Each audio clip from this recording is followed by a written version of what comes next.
Hey everyone, what you scent of the day? What are you wearing? I'm wearing the fragrance of the review today. Here goes French fragrance. All POUDRE, Fleur Orange, Orangeur is the company. This is POUDRE de LIBERTÉ, POUDRE de LIBERTÉ, Eau de Parfum. Check out the box. I'll show this again, I'm sure. Just pretty. I mean, this, if you guys are doing samples, this is how you should do them to a T. The notes are in there, great artwork depicting it. I mean, I have a sweet picture of this. I'll probably share on Instagram. Don't know which is going to make it first, the video or that. But love this. Anyways, I'm Brandon with Therapeutic Fragrance. Glad you're here doing this review today, checking it out. Stay tuned, guys.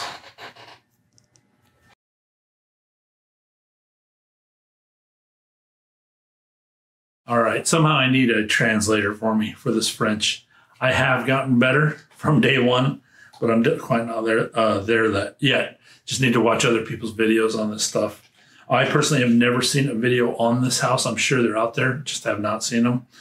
Pedro de Fleur de Orangeur, Poudre de Liberté is the fragrance. You can get this on Amazon, $160 for 100 ml, $1.60 an ml. Eau de Parfum. Billed as a unisex. I'll put this at 50-50 on this one. Fragrance family, floral woody. 3.89 out of 5 on Fragrantica. All right, finally another surprise. This is probably what keeps me going on sampling this stuff. Is and not that the samples are bad. It's just that it's the same thing after the same thing after the same thing, especially when you deal with house accords. You're just dealing with little nuances between perfumes, and you're trying to find the gem in the house for you kind of thing. And for me, what I'm researching is what the perfumer is doing differently and really getting into the nuances of it. You just get sick of sampling the same muses that are just regurgitated across lines. It's like, I know they have full-time jobs. One guy comes up with an original thing, and then it has to be repeated between house to house to house to house. That's kind of what I'm talking to, of being sick of the sampling. I really strive for originality. We see it in chefs all the time. You can go to any city, and they have their own stuff there, and they just do it better than anybody else. Philly cheesesteaks, jambalaya in New Orleans, pizza in New York, pizza in Chicago, pizza in Portland. It's the same ingredients, but they all put their different twists on the pizza in Italy. Different twists on them, and you appreciate each twist, whether it's baking it, the exact tomato used in it, the exact mozzarella used in it. You guys get the idea. You guys have done that. You've eaten. These perfumists have the same ingredients there, but they need to put their own big twist on it to where you really appreciate it. And then you run along something like this, and maybe this will be the first time I smelt this, and then I'll have others that smell like this, but it's refreshing. It's refreshing to sample like this. I quite like this one. It's not that popular on Fragrantica for what I think it is at price. I was very surprised. The black licorice wood here changes the whole thing and make it just one ingredient makes it its own thing. I read the notes there. Bergamot, mandarin, rose, candied fruit, spices, leather, cedar, licorice wood, sandalwood, and musk. Well, I'll read the notes here. And that licorice wood changes the whole fragrance for me and makes it its own thing and become its own perfume and something I actually want in my collection. It's what chefs across the globe are forced to do. Like I said, they're forced for originality, creativity.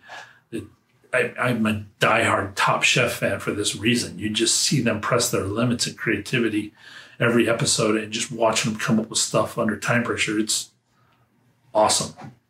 As perfumists, I want to see the same thing in this industry, and I'm pushing for better perfume. Okay.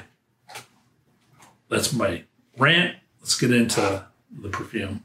This is one of the sexiest gourmands I've put my nose on.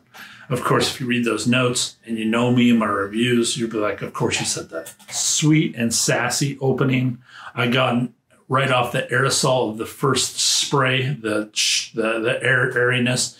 I got a powdery whiff, and I was like, oh no, please don't tell me I'm in for this another 4 to 6 hours of powder. And right away, I go in for my first whiff, real whiff, and sweet and sassy all day long. This just became something special.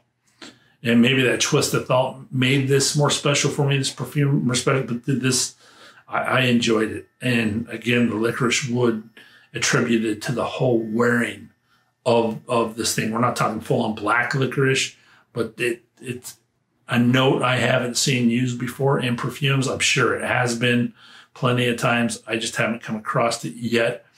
And it made all the difference throughout the world. A very fruity drink up front and a dark black aged drink behind it. I don't want to say full on bourbon, but a full on dark licorice alcohol. Let's do that behind it. Sweet and fruity with this dark, not quite black licorice, hinted towards there, almost towards absinthe a little bit with black licorice in the middle of that, and you're just getting I got a new whiff off my skin and loved it. The bergamot and mandarin in it. The bergamot did not get to play that much into it. Maybe a sharper citrus could have been used in this one, or an orange, but I'm not the perfumer. That's fine. The mandarin came off like it was using parts of the rind. That muskiness, bitterness of it, genius in this, because it needed a strong fruit to pair with that licorice wood. Yeah, my friend in this one is definitely that licorice wood. It gave the effect of a varietal of a birch tar. Be careful when I say birch tar. I know that's an off-putting scent. It doesn't go that heavy, barbecue-y, incensey birch tar kind of thing, but it a softer licorice-y flavor of it. Let's say that. Definitely not as quite as the fruity of licorice that anise. One of my favorite smells in the world is fennel.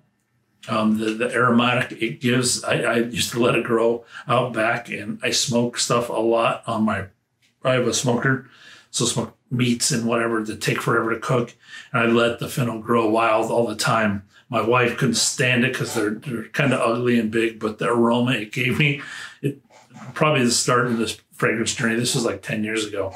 I just loved it when those things grew up and that fragrance came off. I was out there just enjoying the day with wafts of that coming around, and my herbs. I always sneak the basil, thyme, and all that also. And maybe that's the start of my fragrance journey too. I was bored. I had to smoke like meat for 12 hours. What else is there to do? But that it's not quite that fruity of a licorice smell, but a deeper, more birch tarry smell. So mix it in there. Hope that description helps you guys. For you, I love it. I can see it off-putting for people, but I love this one. But no wonder I love it.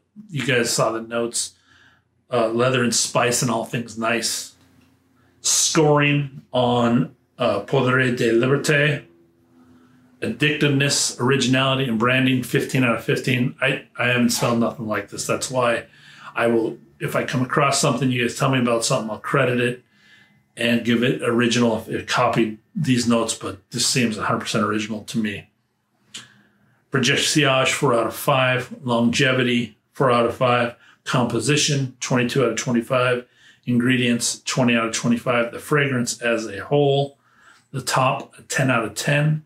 The heart, 3 out of 5. The base, an 8 out of 10. This gets an 86. So a high score on the channel for this. Bottle worthy all day long for me. This is an office to signature scent for anybody. I described it what it is. I like that little bit of darker notes, and it doesn't go as dark as incensey as other perfumes would, but it's turning towards that. So it's a good starter one to see if you like going down that road. I see it all year long. Who do I see wearing this? I got to go with the sweet and sassy Kate McKinnon, one of the funniest ladies I know of. She's hilarious. And then how many sprays? 3 to 5 for me. That's my review, guys. Thanks for being on the channel. Thanks for checking it out. Thanks for being on the journey. Peace out. Be blessed.